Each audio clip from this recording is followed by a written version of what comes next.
Anytime now. Hello, everyone. Welcome to Let's Talk Markets Live on this beautiful December afternoon. We're really excited to welcome back a good friend of the show, Erik Smolinski from Outlier Trading. We hope you're all out there enjoying a festive holiday season. Thought we'd take a look back at the year that was and chat about what's happening in markets right now, and maybe even offer a peek at what to expect next year if we can figure any of that out. It's kind of like a ghost of Christmas, past, present, and future, but not creepy and Dickensian. So, Erik, let's start with a little trivia. Can you guess who our first guest of 2025 was? So the beautiful part is I have the answer highlighted. So I have a sneaking suspicion, but fun fact, I had absolutely no clue that was the fact, which is actually it was fun. Your first and your last. It was Erik Smolinski. That's funny. You win a Kobe beef steak. So back on January 8th, we got together to kick off the new year with a chat about NVIDIA. So let's start there. I love that. Also, is Kobe beef, I don't know what that is compared to like Wagyu. It's like I mean, if I say it's the same thing, we're going to get some hate mail. I'm going to hate it really if it's the same thing. But it's very, it's like very similar. Wagyu's like the Kobe has like from a place in Japan, like a specific. Oh, Jesus Christ. Okay. It's like champagne and, I don't know, not. Listen, man, chicken fingers are good. Chicken fingers will do it. Yeah, I love chicken fingers. All right. Yeah, that's like, who doesn't? So it's like a standard here. Yeah. With NVIDIA, yeah. What do you think of its sell-off? So, I mean, I hopped on the Michael Burry train. I'm not gonna lie. Like I found both his analysis compelling, but also like this is like a massive bubble. And if we put, I think in our newsletter at one point, we put out the sort of incestuous ecosystem of funding and investment and revenue that is AI, and NVIDIA at the center of it all. And, to me, and I'm a pretty big believer in the tech, but the valuations, they just, and NVIDIA is a little less so, but still, we're so far ahead of our skis. So, I think it's got a ways to go to come back to earth. I don't know. But what do you think of valuations, right? Like if we do a time series of valuations, they've been blown out for a long time. So, it's like the market can remain irrational for much longer than you can remain solvent, right? But is it irrational? Like that's what I'm curious is there a potential for a new paradigm where SPY at 20 PE is not enough for how much growth that there is expected to be? So you're saying maybe this time is different? What I'm trying to understand is like, I haven't done a regime analysis on PE and like forward PE. I know that there's tons and tons and tons of clips of them out there. So I'm actually genuinely curious, like if there's a shifting baseline of like what's quote unquote normal, because everybody cites the same, trailing 12-month PE and then forward PE, right. But it's almost like, is it the same as the 80s? Like, is that the benchmark? I'm just not super convinced that it shouldn't be at least somewhat temporally adjusted. Okay, totally fair. I think that, there's still, to me, there has to be some relationship between the price of a stock and its expected cash flows. So we started with NVIDIA. Let's take a step to the side. Let's stick with Burry and let's look at Palantir. How about that? Instead of NVIDIA, let's look at Palantir. Do you think differently if we're talking about Palantir's valuation? And are you familiar with it? I guess also. I'm familiar with it, and I recognize, I don't like the idea, like I actually take a really big issue with the idea of like markets can remain irrational longer than you can remain solvent, because that poses the individual as being the rational one, and then everybody else is being irrational.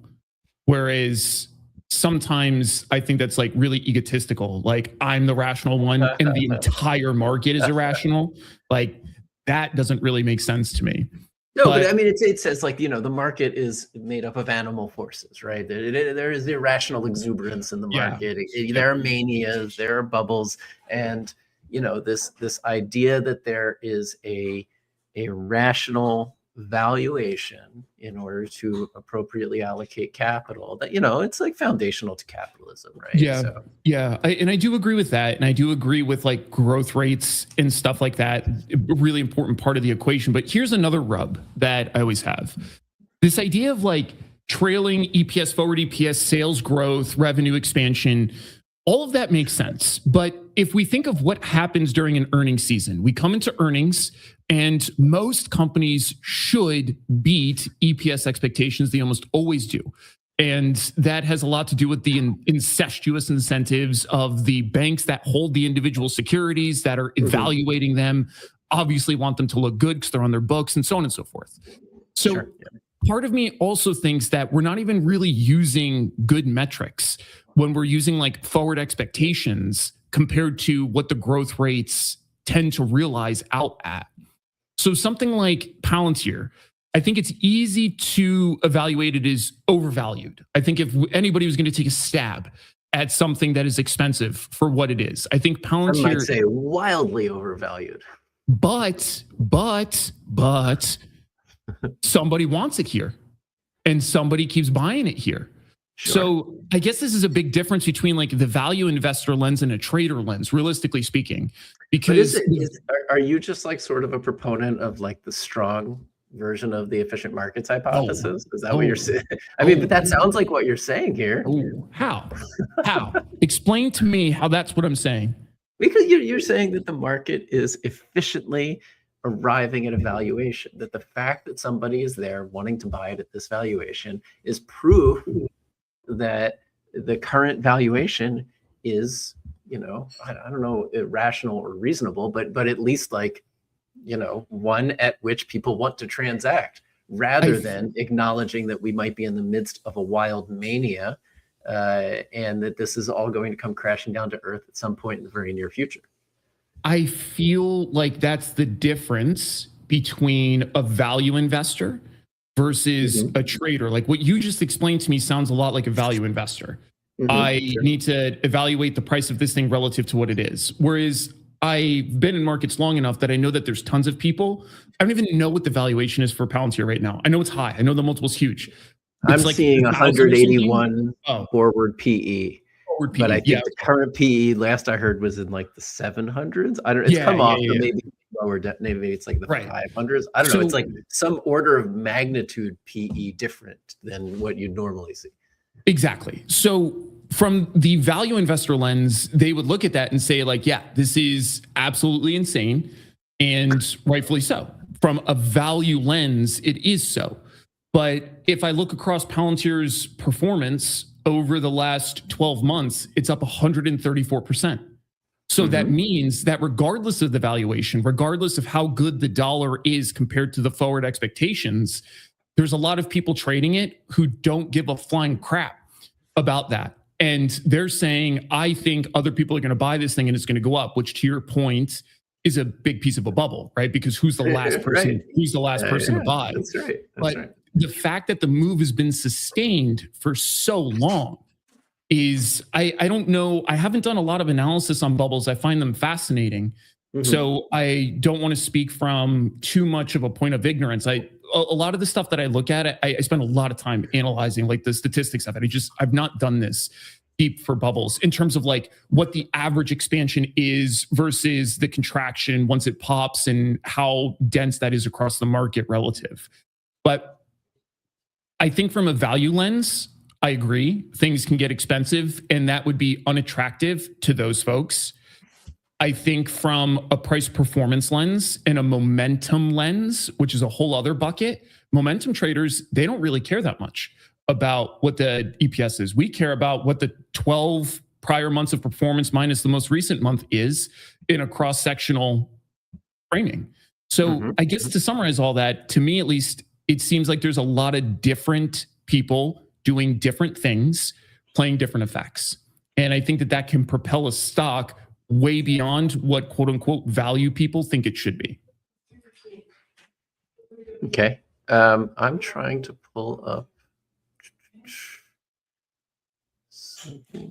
No. Okay. Let me try. Meanwhile, while you're pulling that up, we should talk about the fact that Shane Gillis had one of the most awesome statements about Palantir, because I guess the CEO of that company is like really big into the Antichrist or whatever.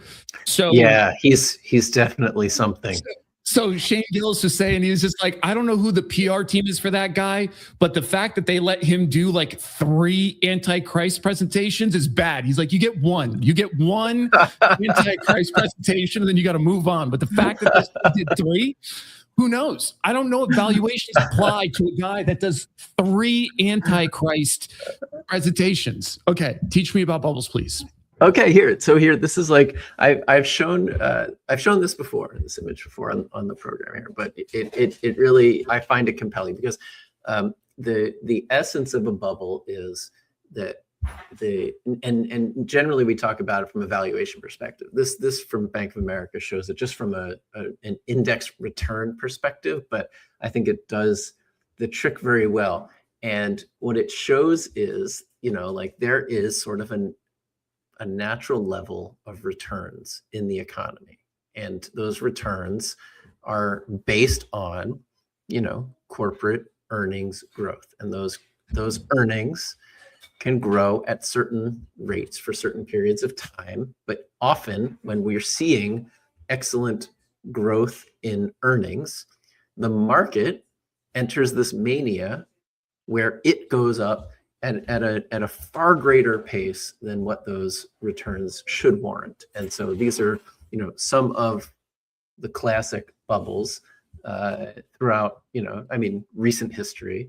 And what it shows is with AI, the AI euphoria is that we are going to a level we didn't even see with telecom and .com.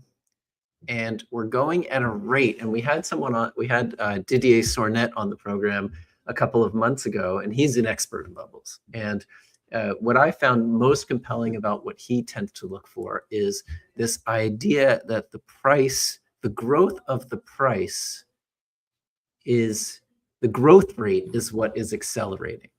And that's what leads to, it's not just that the price is going up, but the rate at which it's going up is itself increasing, like the first derivative and then second derivative, right? Yep. And so, what he tends to look at is, his signals find that what I think we would traditionally call like a blow off top, and predict that is, the end stage of the bubble. And he has said, we're not there yet with AI. His signals are not pointing to anything massive yet. But when you look at a chart like this, it's stupid.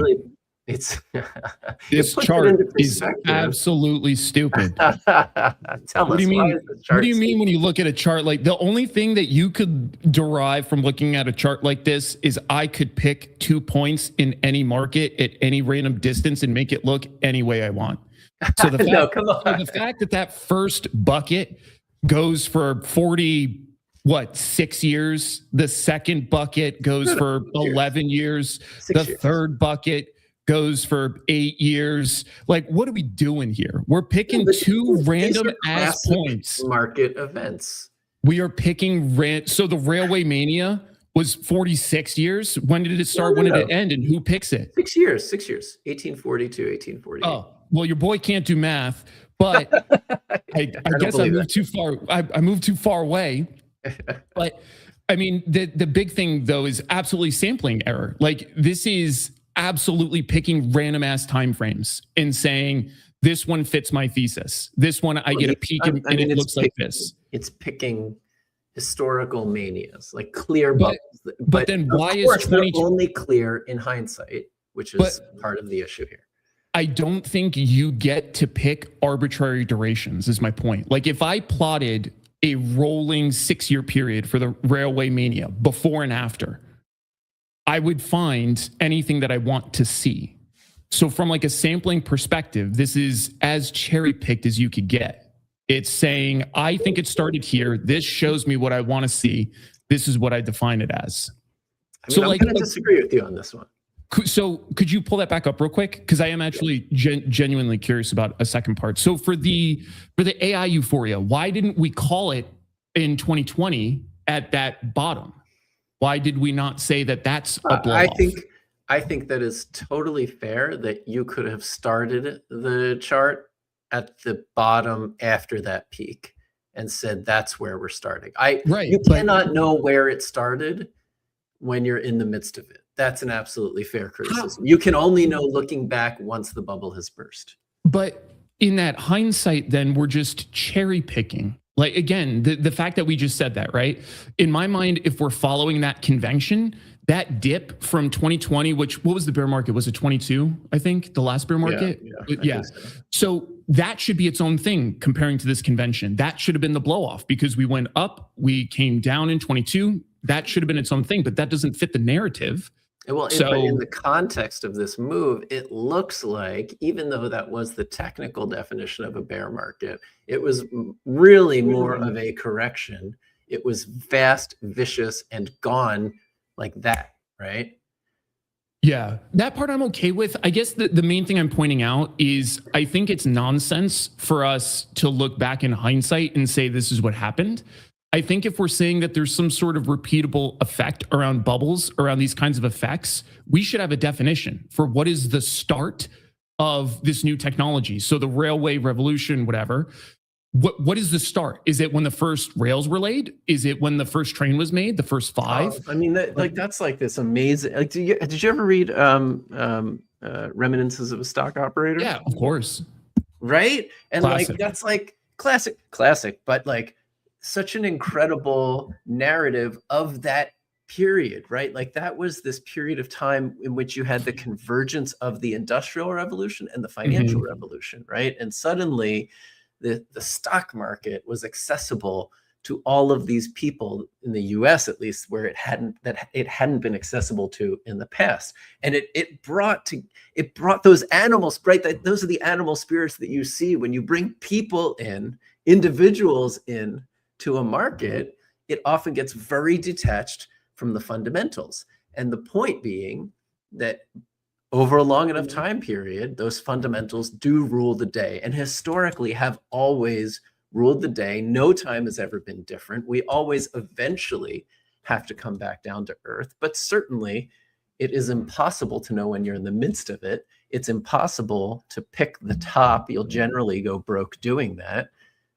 And fine, I'm saying this while, as I mentioned previously, Didier Sornet, this professor who has studied this problem extensively, would disagree. And he would say you can predict these movements with the right kind of math. And bubbles are everywhere, and they are inflating and bursting all the time. LOL. But I don't know the math. Yeah. I think the problem was if the math was that good, there's a fund around it. And he has one, yeah. Yeah, and how's it doing? Because it's doing very well. Yeah, the performance, the long-term performance of the fund is always the question to me, and how it's getting there. Yeah, but I mean, but okay, so we're talking about this on an interesting day, right? Nvidia's down 3.5%, Palantir's down almost 5%. Is today just sort of like, a standard sell-off in the context of this market? I mean, what is the options market? You're looking at the options market day in, day out. What is the options market telling you about what these moves? Because we've seen a few of these now since Burry came out with his thesis. We've seen some big drops, some more sustained than others. What does it look like from that perspective? I think so. An interesting thing we were looking at last night on a stream actually was the fact that VIX was down, but vol of VIX was up. And that's not like some profound revelation, but that is a weird relationship that you typically should pay attention to when it does happen.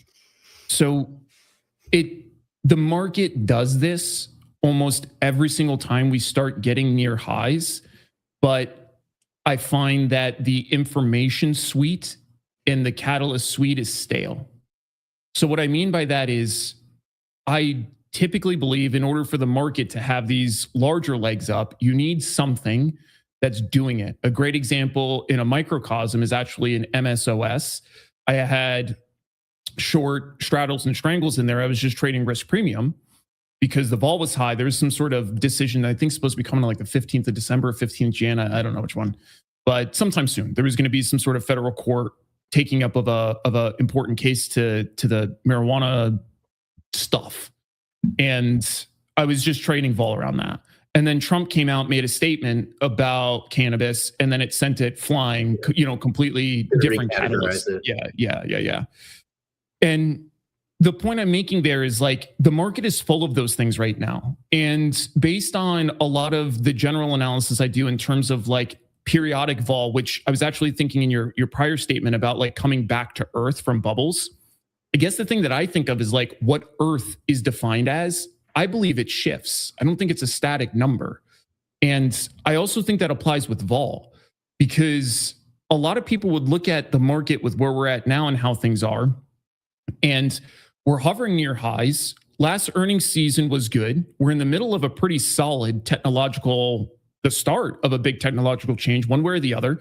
AI is going to continue being a massive disruptor, accelerator. We're seeing layoffs coming off because people are being replaced. It's changing everything.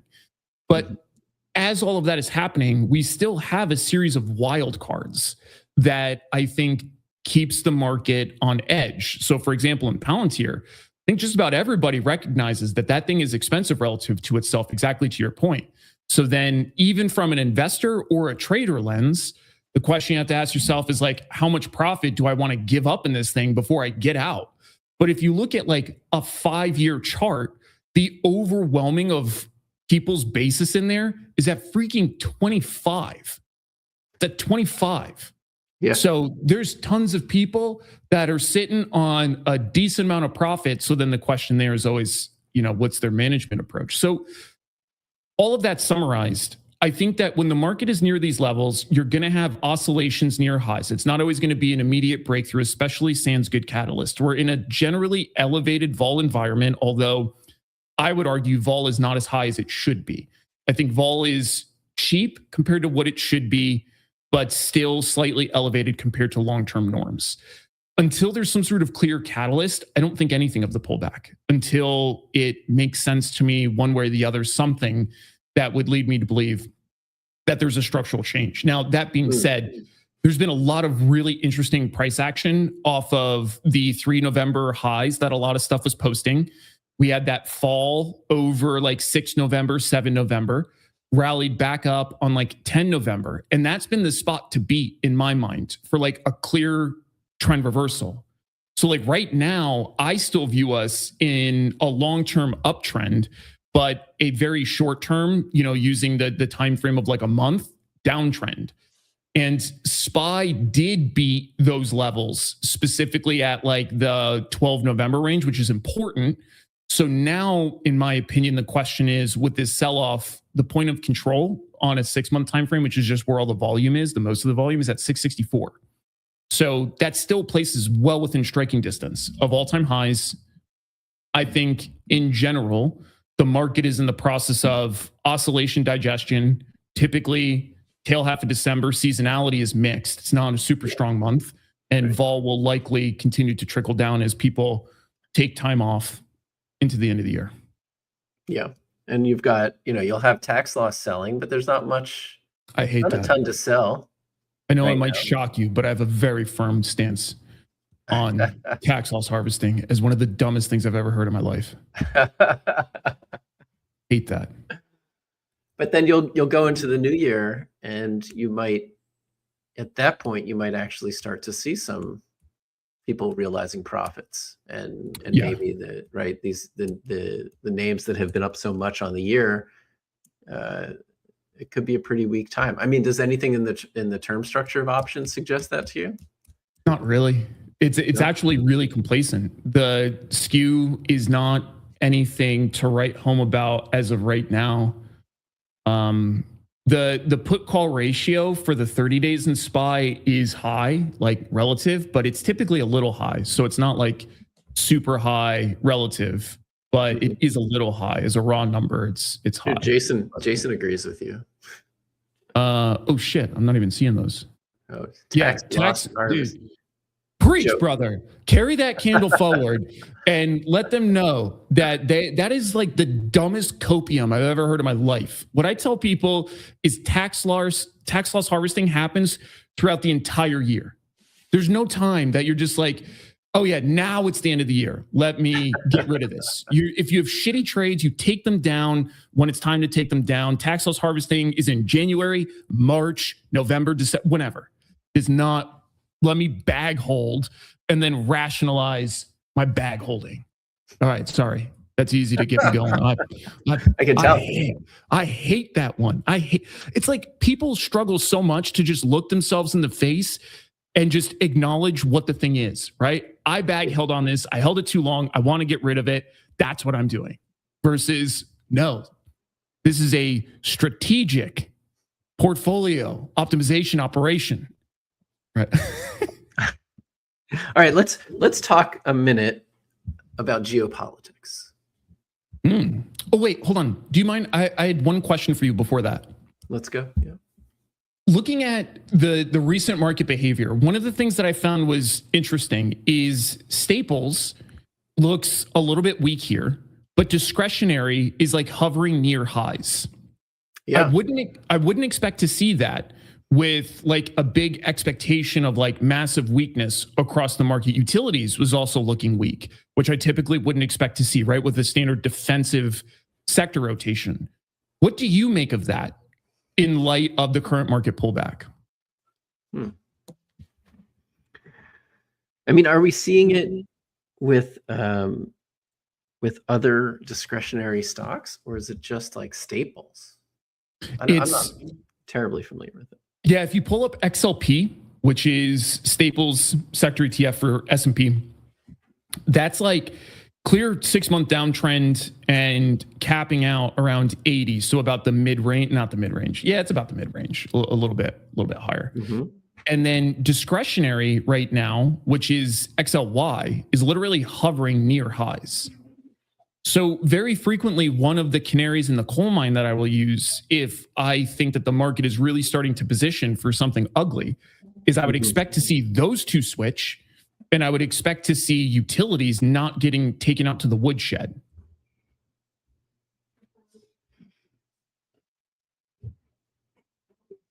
What do you think? Yeah, I'm looking now.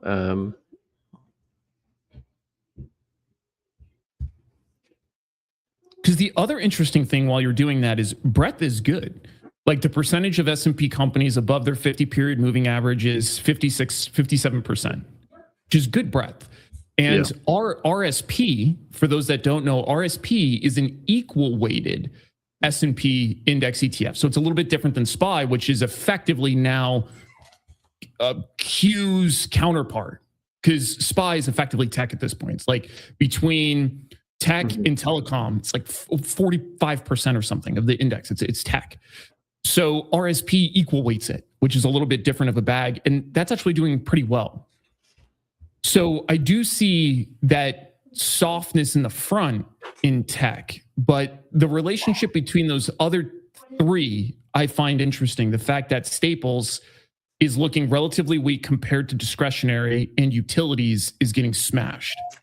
God, the chart on XLY is really stupid because I don't know if you're seeing this on Interactive Brokers. It's got like a crazy, must have been a crazy print or something of like at 250. So the chart's totally screwed.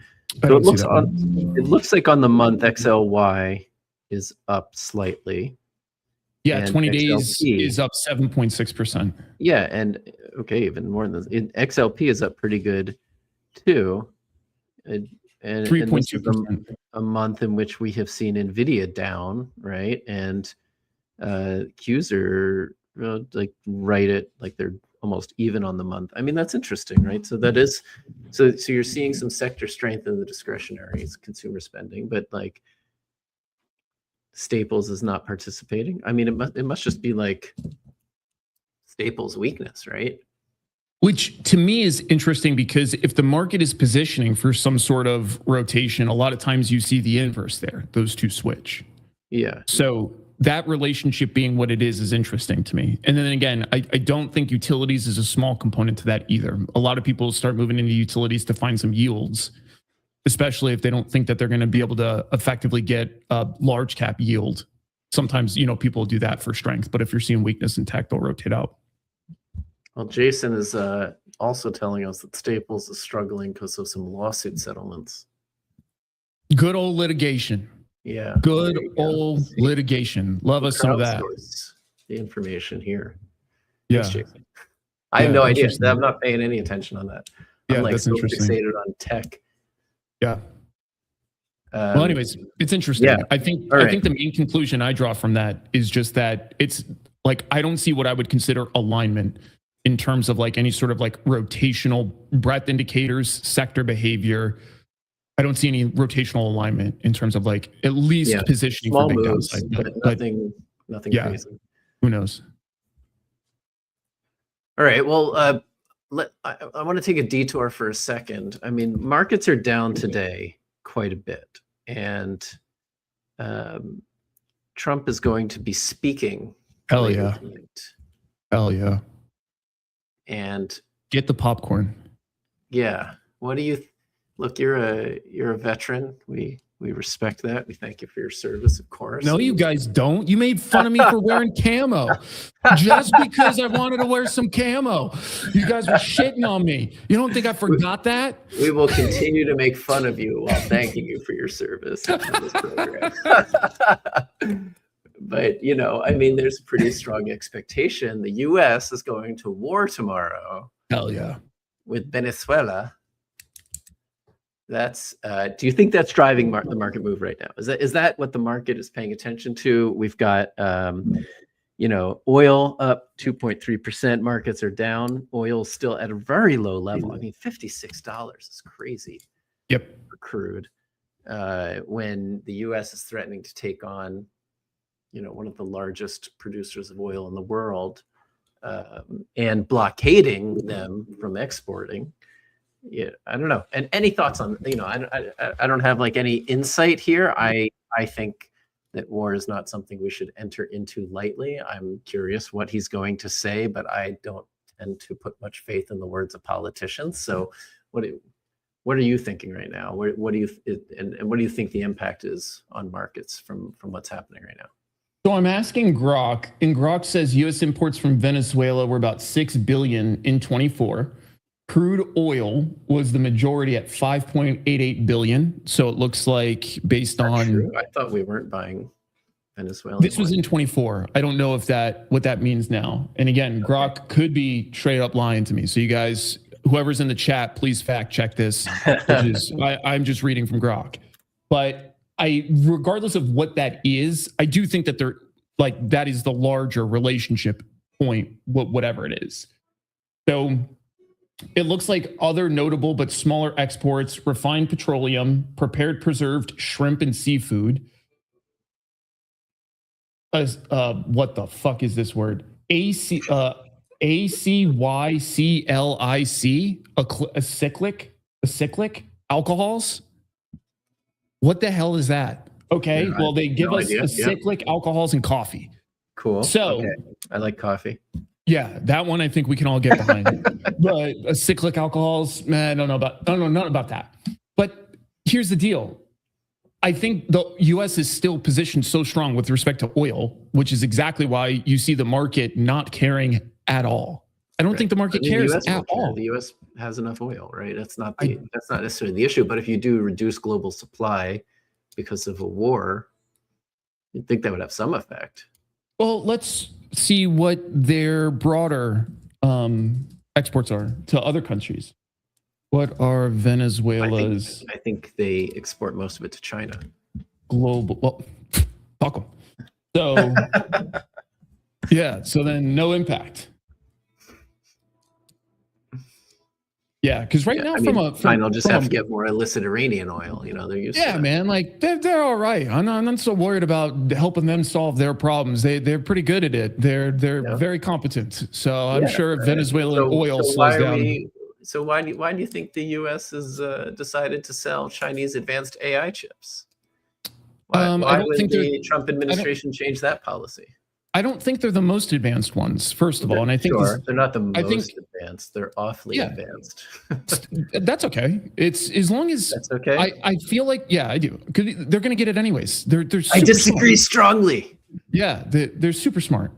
I think there is a lot to be said, especially with China, that has been broadly like we can test with them as a near peer competitor, but largely speaking, it has been very friendly over the last quite some time. Like we really haven't had a lot of like actual heated exchanges with China. We've definitely gotten close. The media will make you think you're on the brink of war every 4 seconds, but I don't think that it is quite as bad as that. And I actually think building a better relationship with them is good because we also need shit from them. Remember when the rare metal earth export thing came down? None of us like that. So I think it is a world of global political level drug deals. One of the fundamental ideas that Trump came in with was this idea of creating, Fortress North America and isolating China. Now that was just a campaign slogan that he ended up attacking Canada and Mexico instead of coming together with Canada and Mexico and strengthening China's hands geopolitically. But that aside, like this is another good example where, I don't think you want to strengthen China or improve relations with them in any way. I think you want to disentangle yourself as much as is fundamentally possible. And so like rare earth metals you're right, that is the perfect example where the US needs to kickstart domestic production and allied production, like in Canada, where Canada has quite a bit of those as well. And it's not like an availability issue. It's generally an environmental cost of refinement issue.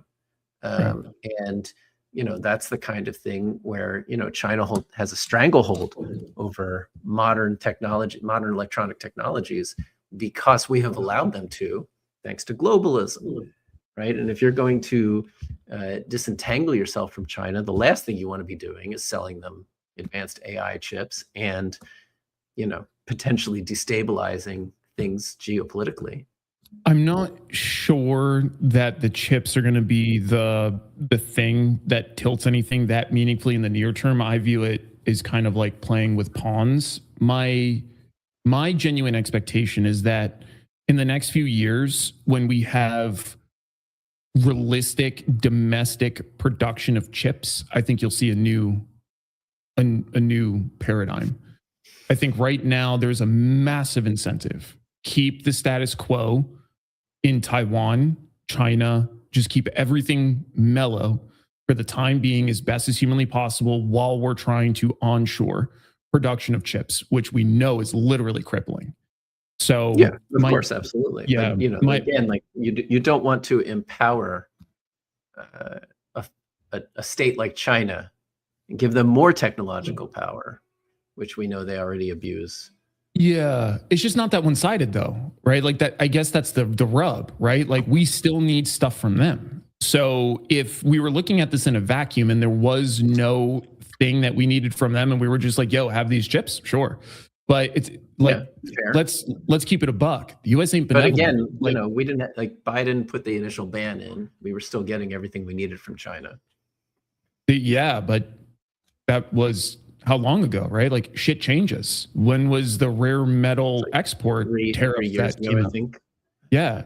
So my point is I think even when we're talking about like the campaign, what that was and how things are executed, I think it's reasonable. You want to see whatever was talked about and promised broadly delivered, but I also do think there's an expectation of shit changes. Okay, so quick, let's go back to Venezuela, back to war. Yeah. You were like, hell yeah. Okay, so that's like, that's your thought? Like they deserve it and it's time to take action? No, I also don't think it's going to be anything like that. I Okay. genuinely feel like a lot of this has to do with this war on drugs and these boats and shit like that. I think it's way more performative than anything, but I find a lot of what it seems like Trump does is quite performative, because we've also seen like the taco stuff, and so there's a lot of Right. dynamics that go. And I do think a big part of how he does business is very purposeful. It's controlled chaos, and there is an advantage to that. So yeah, I don't think that there's any reason to actually go to war with them, but I do think that there is something to be said about getting them to control what's coming out of their country a little bit better. I think that is a fair, same thing with China and fentanyl. Like, I think that you do need some domestic help in order to curb the movement of those things. So if you don't feel like you're getting it, and again, Trump is hyper aggressive in how he does stuff. So it doesn't surprise me seeing him take that lane, but I also don't think Congress would be like, yeah, let's make a declaration of war. Like, I don't think that's happening. And I also don't, I agree. That's not going to happen. Yeah. I think Trump knows that. And I think that's why it's not been done. So yeah, I think it's performative. And I also think, my opinions aside, if we look at what the market is saying, the market also does not care. Like, the market does not, I mean, the market's dropping, oil is spiking, but it's nothing like what you would expect if we were on the precipice of war with one of the top oil producers in the world. Exactly. That being said, we have blockaded them. We are killing people. Oh yeah. Randomly. Good old blockades and some missiles at boats. Extrajudicial killings. That's what we're talking about. That's what we're talking about. Make peace or die. You know how that goes. There is, I used to know somebody who was involved in designing the missile defense system. He came up with some of the original ideas. He was an MIT guy for the missile defense system. And he always said, peace through bombs, peace through strong weapons. Fuck yeah. So, sure, that's a view. Yes. Listen, what I find, I call it the veneer of civilization. We eat with forks, we talk about Wagyu, but at the end of the day, we are animals, bro. And you will always see some of that coming out. That's where we started this conversation, animal spirits, right? Yeah, exactly. But here, do you know what's being released on Friday? It is not an economic release. A Pokemon card? No, that would be no. There was a top set that was released today that I missed out on because it's impossible to buy boxes of baseball cards anymore. But that's that's neither here nor there. Good. That should probably save me a few $100. Yeah, but no, the Epstein files are due to be released on Friday. Is it any coincidence we're talking about going to war on Thursday? Okay, we don't have to go there. We're a markets program. I just like to throw shit against the wall. Not gonna lie though, it is an interesting point. Like that is an interesting point. It's a thing that happens. When were the dates set for these different things? The dates on the Epstein. I mean, that was the bill that passed that he signed into law. So that was quite a while ago. A month ago, maybe something like that. And then right after the government shut down, and then the blockade started this week. It's odd, right? I think the good part, realistically speaking, is everybody, like the population, is latched onto these Epstein files so freaking hard. Not even war is going to distract. That's what I'm pretty sure a nuclear missile could launch and people would still be like, yo, where are these Epstein files, dog? Like, get them out here. Like, I'm going to read them in my Fallout bunker because you bastards are hiding stuff. Let's pivot to something way more fun. Cannabis. You started talking about it. So, there is a cloud of optimism around the weed trade. When Trump said recently this week that he was very strongly weighing an executive order to reschedule the drug.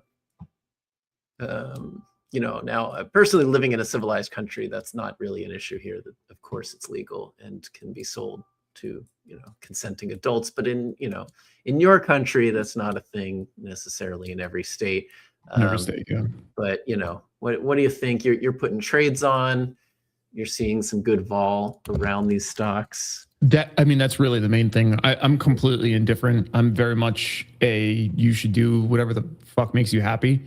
But from a trader lens, I like making money, and risk premiums are good to make money on. So that's the main thing, is that there's a lot of catalysts right now around the cannabis industry, and both the broader sector indices, or I guess ETFs, I should say, the sector ETFs, and then the individual constituents. There's just a ton of opportunity right now with respect to vol. But like anybody that's used to trading vol, especially with derivatives, you put a bunch of them on, you're going to get kicked in the nuts on a decent number of them. You got to deal with it. And then you keep plugging away. That is the nature of the beast. You are taking risk for other people. Take the risk, size it appropriately, and just expect to lose a not insignificant number of them. Size them smart. I was talking with somebody about trading earnings, which is not all that different. And they were like, oh, I got a $5,000 account. I want to do this. And I was just like, bro, no. Just whatever, for the love of God, do whatever you want. I'm not a financial advisor, but for the love of God, don't do that. Like, that's just, please do something else. Like, just anything else. So yeah, trading vol and stuff like that can be really interesting, but it is so easy to dork it up. You can kind of see it, it's there, but the market is freaking smart, man. So there's not like these huge fat options just out there to be sold. You really do have to parse through stuff pretty carefully and then manage your risk pretty carefully. And risk, especially when you introduce derivatives, it's not just direction anymore. You now have direction, time, vol. You've introduced way more additional factors that you get to contest with, which is really the summary for that is, if you are a masochist and if you want to spend most of your time not understanding what the fuck happened to your money, options is for you. There's the best pitch I've heard yet. It's my sales pitch. There you go. I mean, look, markets are down today, but traditional safe havens are up, like gold, crude, GameStop, the huge. Yeah, and to your point, Staples is up on the day. Not much, about 0.5%, and discretionary is down on the day, about 1%. So weird. That actually that does drive. Decoupling? I don't know. All right. So GameStop's up almost 4%. Silver. Have you been watching silver? Not really. I came across it a couple times just from a few alerts. So I was trading futures on it. Same thing with gold. I'm literally just trading momentum. That's pretty much it. So I don't understand it. I don't understand anything about gold or silver. I know that they're shiny and people like it. And I know that sometimes the price on the chart starts to just go haywire up. So I will happily run with that when it's happening. But I've actually been truly fascinated by it. I've been trying to understand different catalysts and explanations for it.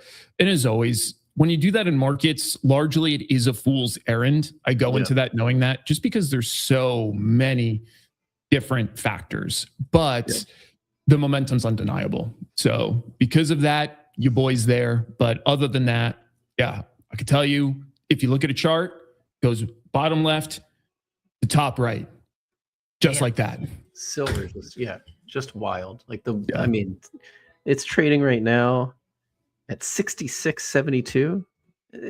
It's a crazy chart. Yes. Yes. Literally 6 months ago, it was at 35. Yeah. I mean, that's almost doubling in that span of time. That's kind of unprecedented for silver, but gold, same, not quite the same, but a massive move in a short period of time. Profound. Yep. Yeah. I've owned physical metals for a long time. I never really trade them. I just kind of have them, and I don't know. It's just a good boomer move. That's cold, man. That's cold. You could just stack it somewhere too. Take physical delivery of it and put it in a man, little triangle or something. Yeah, look, if everything goes to shit, you want some lead, you want some silver. I'll tell you what I Gold is don't tougher, want is silver. If things go to shit, I want water, food, and bullets. That's what I'm That's it. saying. Lead and silver. That's what I mean. What am I going to do with silver? Shoot vampires? What are we talking about here? Are we hunting vampires? Are we going to make wooden crosses? What are we? This is Buffy the Vampire Slayer? You're going to need to exchange things for goods and services. Oh, here, carry this worthless, heavy thing and give me paper? food. What are you going to do? Give them pieces of paper? No, we're going to go back to a barter economy. It's going to be, I can sew something for you. I'm telling you, silver's going to be worth it. Gold is tougher. I swear to God, Dave, if there's an apocalypse and I see you with a backpack, I'm taking all your silver and I'm just throwing it. I'm just throwing it. And then we'll go find some Wagyu and go back to the apocalypse, which will be better than the Wagyu. Perfect. I'm with you. All right. But GameStop, why is GameStop? Do you trade GameStop? I do. I actually maintain a position in there. A big part of it, I've said this a million times and I will reiterate it. I absolutely view myself like a guest in the GameStop community because I traded the initial squeeze, traded the second squeeze. When I traded the second squeeze at that point, I had the YouTube channel. The first squeeze I didn't. And then I found that a bunch of people were really interested in the options markets around GameStop. And I thought it was like the perfect place to try and share information to keep people from lighting their money on fire, because a lot of folks, especially in GameStop, they're buying out of the money weekly options with vol that's 500% and 2 days left. It's like crazy. It's like, so I made a bunch of content, trying to at least explain how some of these dynamics work so that people have a slightly better shot. So anyways, I maintain a covered strangle in there more as a participation trophy than anything. Now, I will say that it is shockingly been a really good position on the year. Like, it's hilarious because GameStop on the year is down pretty big, but because the vol in there is so profound, it's good.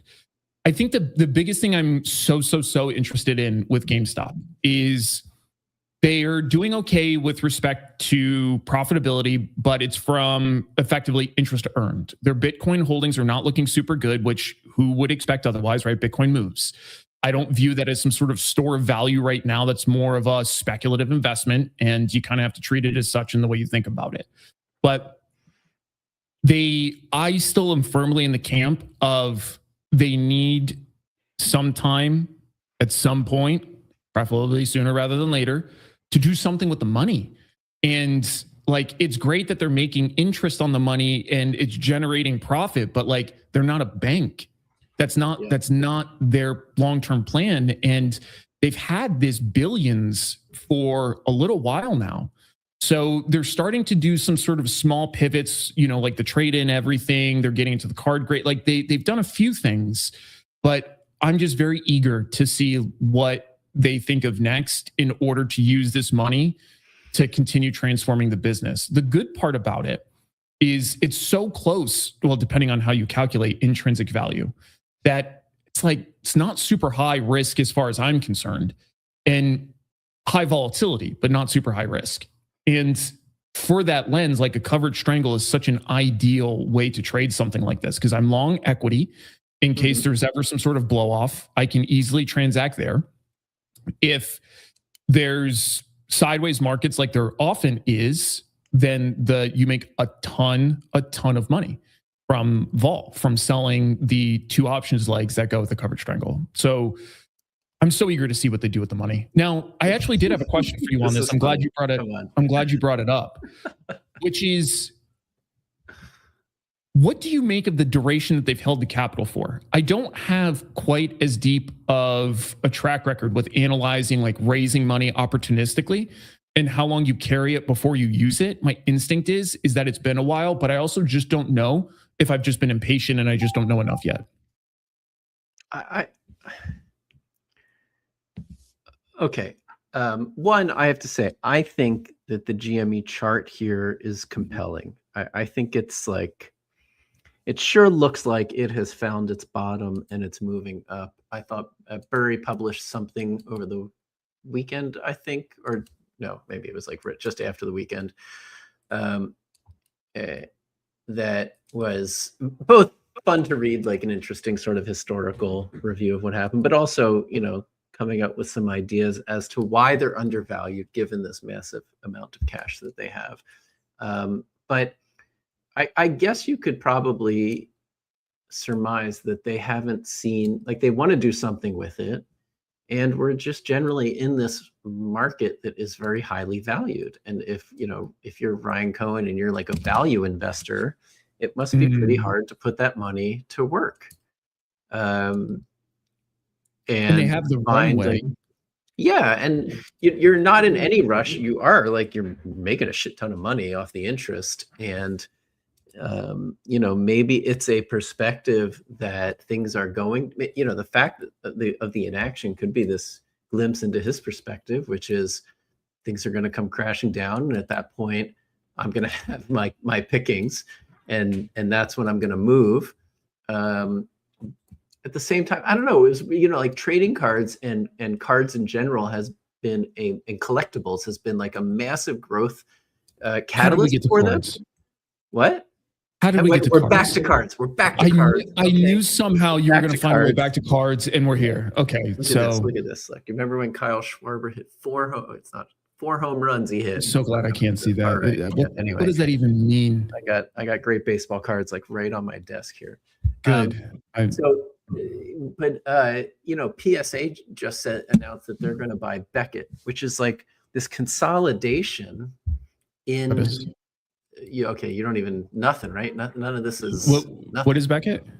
Okay, Beckett is another card grading service, as well as they've got huge amount of data, historical and real-time data on card prices in the market. Oh, that's cool. So it's like an acquisition of data and a competitive grading service. PSA here is rolling up.